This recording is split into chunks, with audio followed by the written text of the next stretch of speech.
Welcome to the Screen the Screener College Basketball Podcast with your hosts, Mike Randall and Gus Kearns. Welcome in, listeners, to the Screen the Screener College Basketball Podcast, where we're always talking everything college hoops. You could have been anywhere else on the dial, but you chose to be here with us, Mike and Gus, and we appreciate that. The season is underway, and we have a lot of teams to pay attention to. One of those teams has to be the Yukon Huskies. So we've brought in Jared Kotler from the Connecticut Scoreboard podcast to talk over Husky basketball and get us caught up. Jared, how's everything going on your end? Is everything all right? Yeah, things are going well. The basketball season is here and underway. UConn had a good trip to the Bahamas last week. So, yeah, things are pretty good up here. Yeah, it's nice to reconnect, and have you back here on the podcast to help us out. So many thanks for that. And before we get into the Nutmeg State, I think we have to, applaud the starting line for this Yukon Huskies team. You lose a lottery pick, you dive headfirst back into the Big East pool, and then you produce one of the finest games of the college basketball season thus far, a double OT win over a ranked, talented Auburn team. Jared, the vibes in stores have to be just right thus far for your Huskies, right? Oh, yeah. Everybody's thrilled with this team so far this year. You know, I think, as you mentioned, losing the lottery pick in James Bouknight, they ran everything through James Bouknight last year. So, being able to kind of not necessarily retool here, but just figure out some new roles for guys and get the team clicking. They've done it pretty quickly. So I think things are off to a good start here. Obviously, some things to work on still before Big East play, but overall, good vibes here in Connecticut.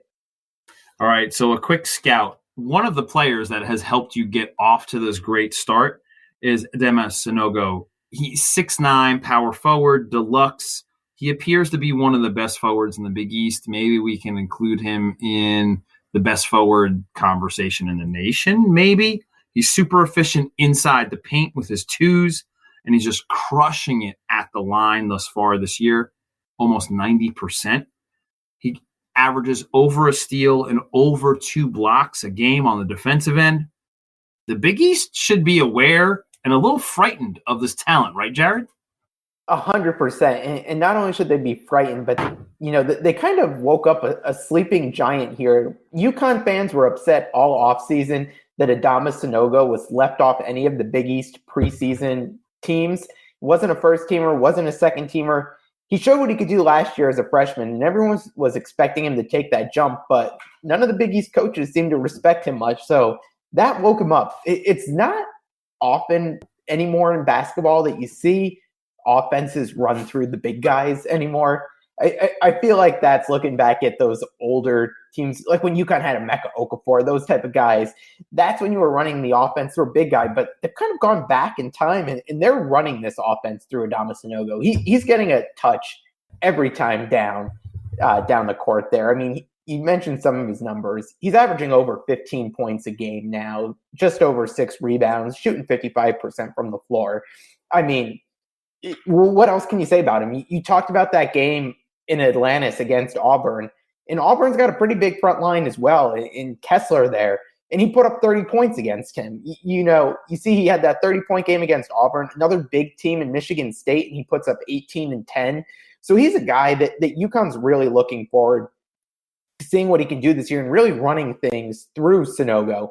I think if there's one knock on his game where fans are looking to see him improve a little bit, it's being able to kick it out a little bit more. When he gets the ball, he's usually trying to make things work himself, which is good a lot of the time. A lot of the time, he has a great hook shot. He's got some nice moves down low, so he can do that. But now you're starting to see in some of these games, now that there's a little more tape on him, guys are starting to double him, even triple him from time to time. So him being able to kind of improve that passing ability out of the paint, be able to kick to outside guys out of that double team, I think is going to be big for them this year. What if he can, get his baskets down low, but if he can kick out, you saw in that game against VCU, the last game in the Bahamas, he really hadn't kicked it out much all game, but he kicked it out to a guy for a wide open 3 that basically, kept them in the game and ultimately helped them win that game. So he's a huge piece. I can't say enough good things about him. He tweaked it's like a lower back or lower abdominal thing yesterday in the game against Maryland Eastern Shore. So hopefully he's not out for too long because they really do need him. But yeah, I think you talk about guys on this UConn roster and making up some of James Bouknight's lost production, and starts with Adama Sanogo right there. Yeah, that's perfectly framed. And that production and that, the usage percentage that, Bouknight owns such a large quantity of, somebody had to absorb some of that. And it seems like Sanogo is doing some of that in a different way. And that just speaks to Coach Hurley and his adaptiveness of what he can do with his roster. And I think that's where people underestimated UConn a little bit heading into this season. I think the question mark was, hey, you need one guy to replace that scoring. You need a Kemba Walker type guy or a Shabazz Napier, some guy that's just going to be able to take it over, and put up 20 plus points a game. But this UConn team it's deep. They've got players all over the court that can score. So for me heading into this season, it was just going to be seeing how all these pieces play out together. But they've shown that, you could kind of be a team that rides the hot hand on any given night. And if it's Sanogo one night, you're feeding him. If it's RJ Cole's going off from three, you let him take his shots. There are a number of guys on this team that could score. So they're starting to get back into things where they're able to make up for that production of Bouknight by spreading it out versus just one guy taking it all on. Yeah, and that speaks to the roster and the architecture that, Coach Hurley has put together, and then what he does with that roster and putting those guys in successful positions where they can find success and not in unfamiliar positions. And two of the people that are, two of the student athletes that are helping, find that obviously are Tyler Polley and Isaiah Whaley. We love Polley here on the podcasts. Who doesn't love like a super senior floor spacer with real size? And look out, hoop stanchions everywhere should be on alert if he's going to go bananas like that. So do you want to talk about your super seniors a tiny bit and maybe point out and illustrate why they're so useful, so valuable, and play wonderfully off of Sanogo? Yeah, I think if there's, one positive in terms of a basketball ability, basketball terms, coming off a crazy season last year was these guys getting an extra year and the chance to come back. So you bring back Tyler Polley and Isaiah Whaley, two guys who played for 4 years. I mean, the roles that the two of them have, you've got two leaders out there. And I think people forgot a little bit about Tyler Polley. I mean, he was the sixth man of the year in the Big East last year. Whaley was the co-defensive player of the year. So you bring back two really experienced and really talented players. When you talk about, again, making up for some lost production on the offensive side, Tyler Polley has spent his career, he's been a bit of a streaky shooter from three. If you remember in a game against Marquette last year, they were down 18, and I think he hit 6 threes in the second half to get them right back in the game and win that game. So what you're looking for from him is a guy who can shoot the three. He last year was coming back from an ACL injury, so I don't think he was 100% throughout the year, throwing all the COVID pauses and all that stuff, and just never got in a rhythm. Got off to a little bit of a cold start this year, but in Atlantis, had a big game again against Auburn, nailing some big-time threes. So when you got a guy like that out there that can consistently knock down some shots, it really does help space the floor, plays good defense, as does everyone on this team. But Isaiah Whaley, down low, what he brings, he's a guy that's out there. He was the defensive player of the year in the Big East for a reason last year. I mean, that's what UConn has him out there for. He's out there to block shots, cause chaos down low, grab rebounds. That's what you're looking for Isaiah Whaley. Any offensive production you get from him is a bonus. And he's been trying to, add some different elements to his game. In the game against VCU, I think he hit 3 threes, which is something he hadn't hit a three all year. He joked earlier, I think this year, that he wanted to try to hit 30 threes this year. If he could get 1 3 in a game, each game this year, he'd be happy with that. So he knocked off 3 in one game there. So if he's able to add that to his game and has some range from outside, because that's how basketball is right now. Every big guy can shoot threes. So combined with his defense, I mean, he fits perfectly into the system. And I think that's what you get too, is with these two guys, they've been through the Hurley system here. They know what he wants. They know what to expect. They're not going to get anxious under the spotlight here. These guys are ready for prime time, and they're really having a big impact on the team. They are the perfect, if you're going to take a peek at it, they're the perfect players to have inside the Big East. I mean, when you're playing inside the Big East, you need that big defensive rim protector. That's going to be a difference in the paint. Whaley, of course, obviously is that. And then you need the game changer off the bench. Yeah. And Polly like fits that category to a T. So those two super seniors are amazing. Yeah, if you could get Polly off the bench, hitting a few threes a game, you're in a pretty good spot. Now, another secret weapon that you guys have on the Huskies is 6'6" Andre Jackson, local East Coast kid, so we're familiar with him. He averages over a steal and a block per game, 2.5 assists, 7.7 rebounds. He almost doesn't need to score on the offensive end to impact the game positively.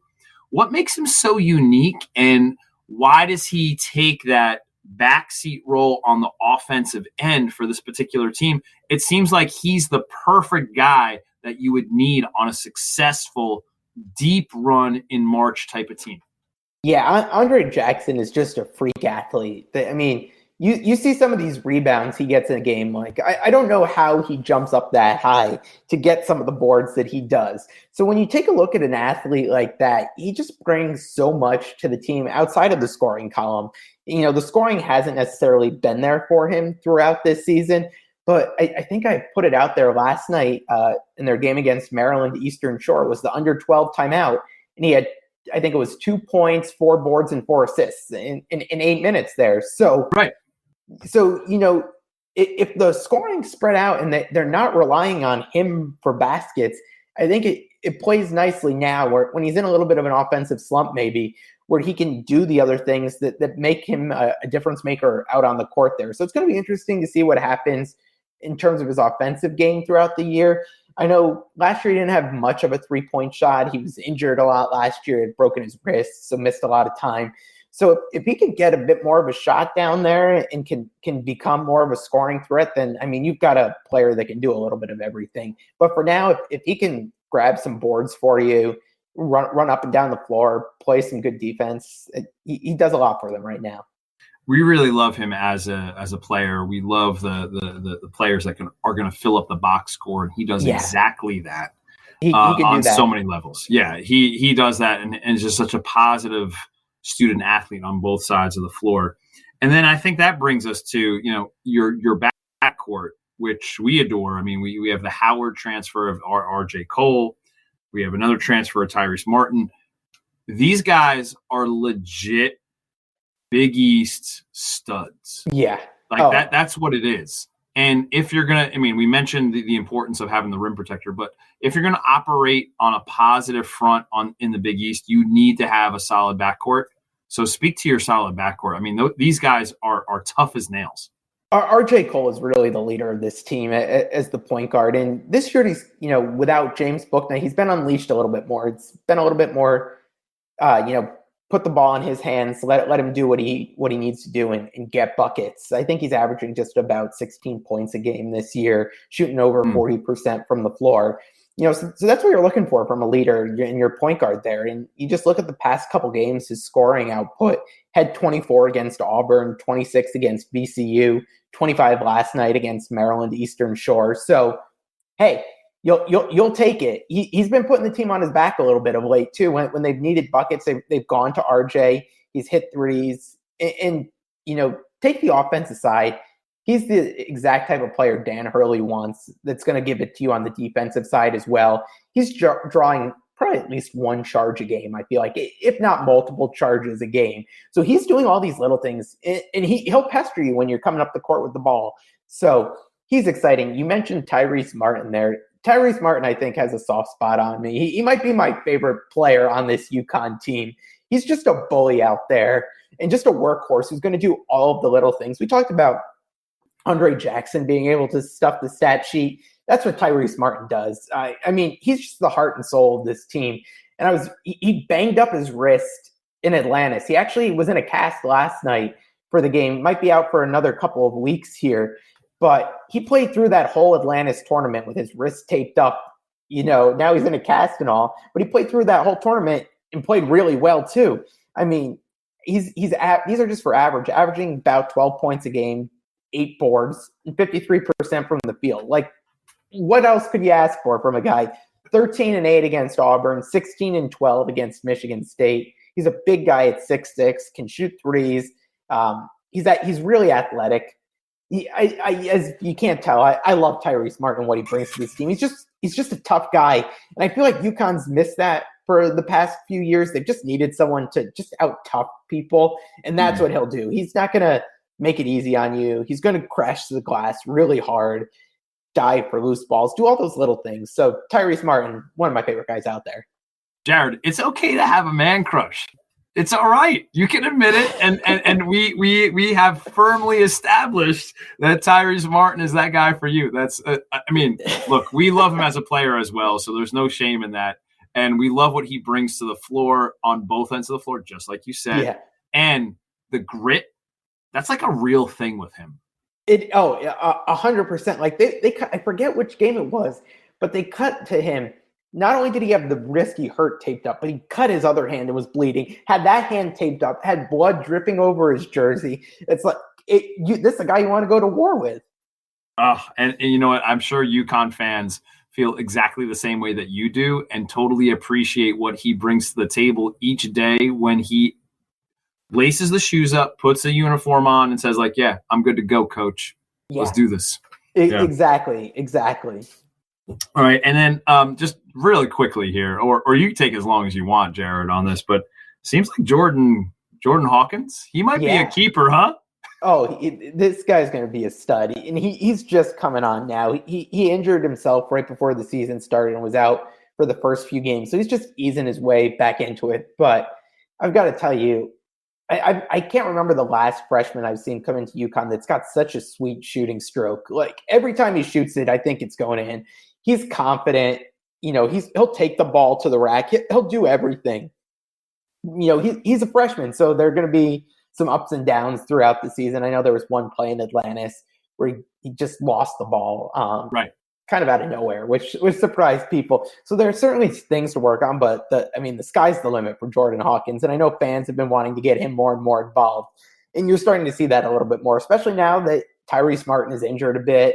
You're going to need some guys to start stepping up during this stretch in the season. So if Jordan Hawkins can be that guy, hit a few threes each game for them, play some decent defense, they'll be thrilled with it. And I think it'll only benefit him come Big East time. Listen, you mentioned that you thought that like every time he releases it, it's going in. It's like one of those shots. Yeah. I feel like, you know, we were lucky enough to go watch the Bucks in person. I feel like every time Chris Middleton releases the ball, I'm like, oh yeah, that looks good. Yeah, that looks good. That one looks good. Like if you have that type of mechanics and that type of shot makeup, that I don't think that goes away. I think that transfers pretty easily. I think that'll transfer very well inside the Big East. Yeah, I'm really looking forward to it. And I think getting some, a few more non-conference games under his belt will be perfect to get ready for Big East play and get ready to be under the big lights there. Well, speaking of the big lights and non-conference play, we're gonna really pick your brain here.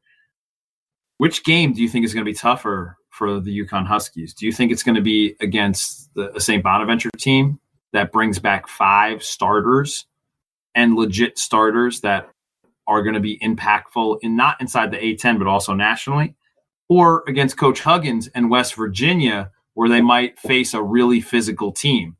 So maybe break down both those games and maybe what is the better opportunity for the UConn Huskies?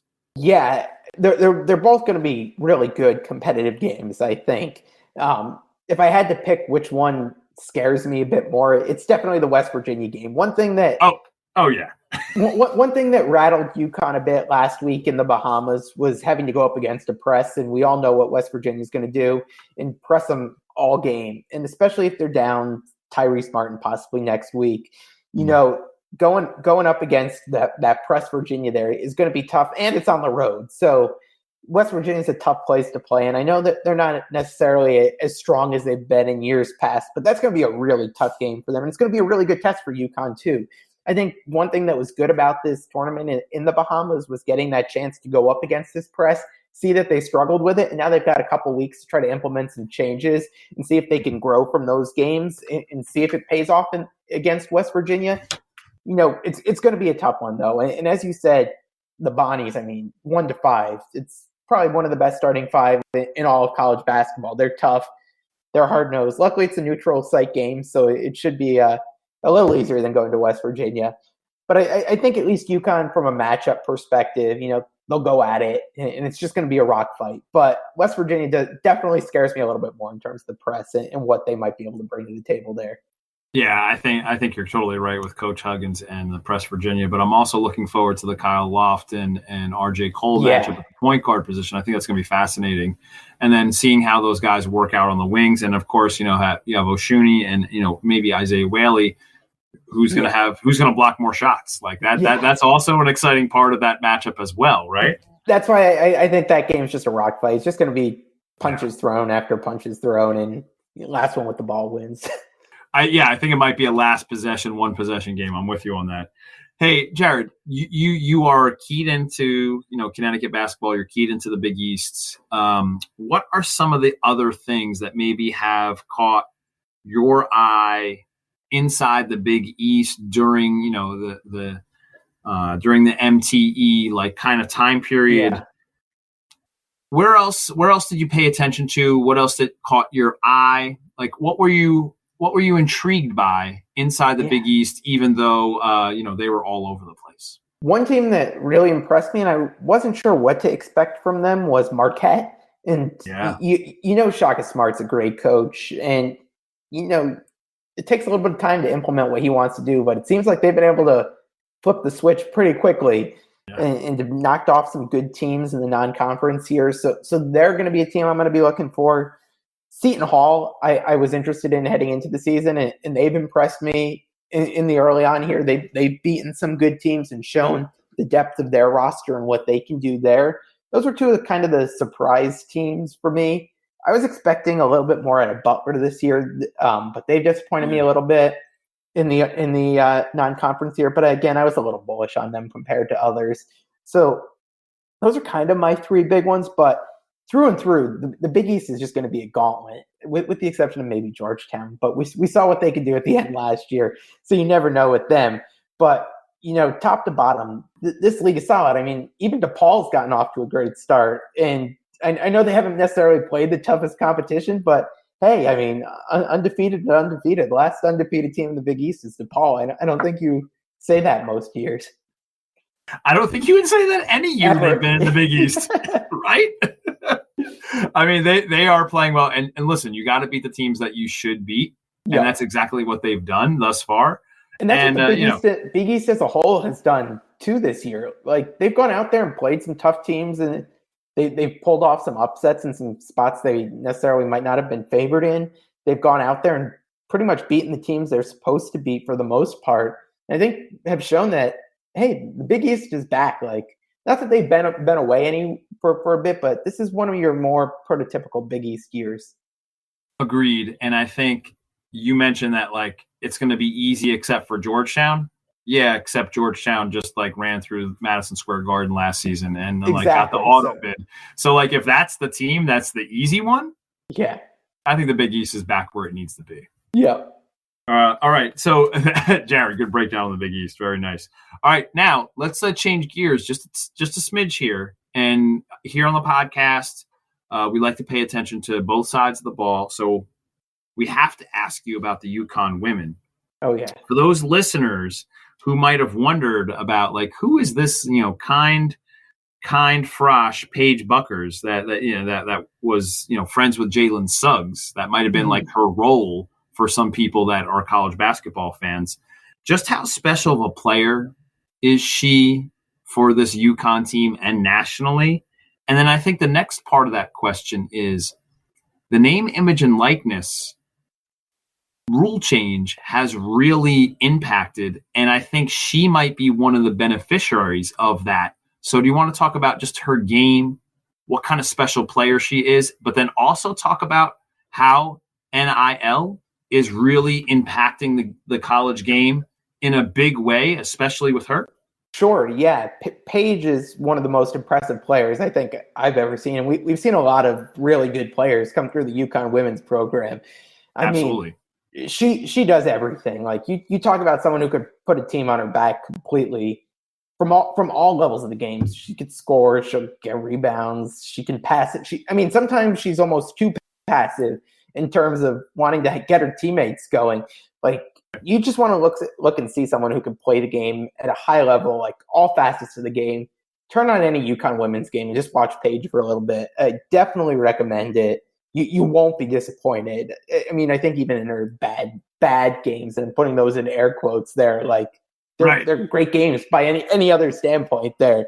So definitely, if you get the chance to tune in and watch her, I know they've got some good games coming up. They got Notre Dame. They'll play South Carolina again in February. They play Oregon. So some good non-conference Yukon women's games out there to tune into on national TV. And then from an NIL perspective, I think she's really capitalized on it. I know just this week it was announced she signed a big deal with Gatorade. So she's doing well in it. And again, NIL, especially with such a heavy emphasis placed on kind of social media and your clout and the amount of followers you have, I think Paige has shown that she's one of the most popular athletes out there right now.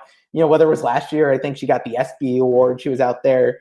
She was player of the year last year, probably the best player again in women's college basketball. So I think you could see with her that, a combination of being really good at your game and having a good following too pays off for you at the college level, and you could start to make some money off of it. I think that Gatorade money is real money. Yeah. Right. That's we're not fooling around there. That's not like, the one, I feel like the one comparison that is always made with name, image, and likeness is like, the car dealership down the block. Right. This isn't your car dealership deal. No. This is a legit deal here. Yeah. All right, Jared, let's get you out of here on this one. Something further from, your hoop's eye, maybe, step outside of the Big East. What's one thing, one team, one player, one trend that you feel like you caught your eye and then that you're really going to pay attention to, or something that you're going to like try to hone in on the rest of the season here? What's something that you noticed early on in the season? Yeah, give you one team I love is Purdue. I think they're going to be the number one team in the country come next week after we saw Duke lose again last night.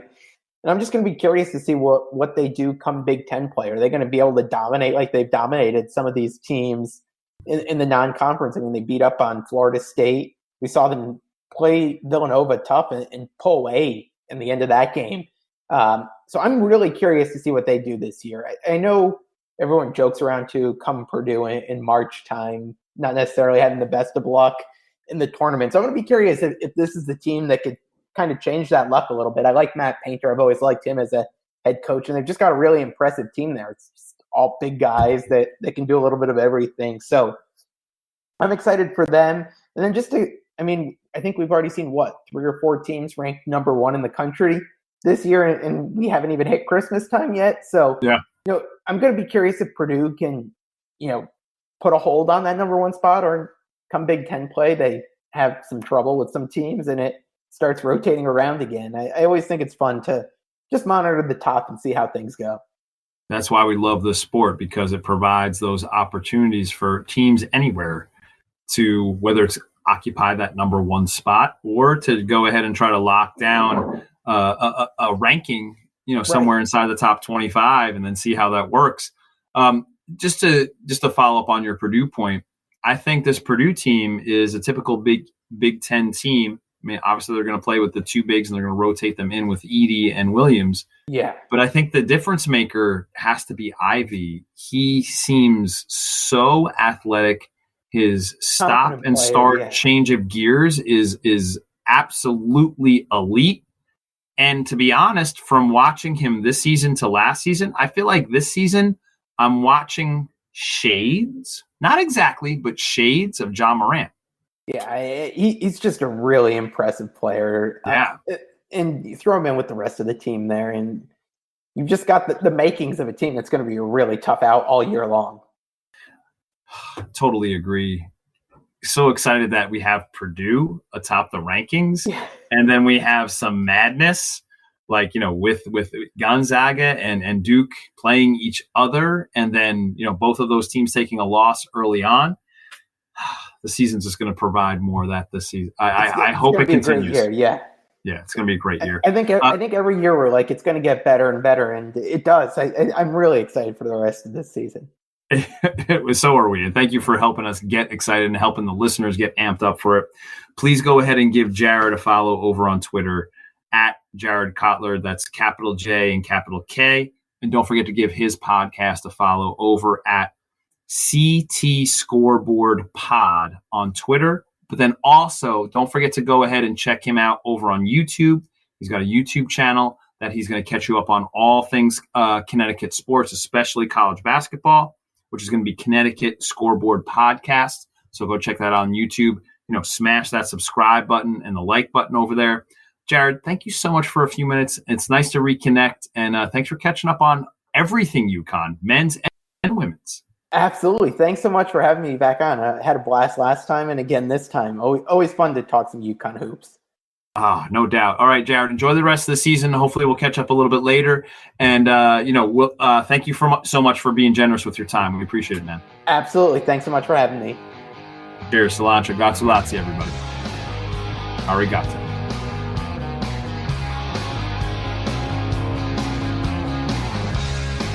I'm addicted to the appetite.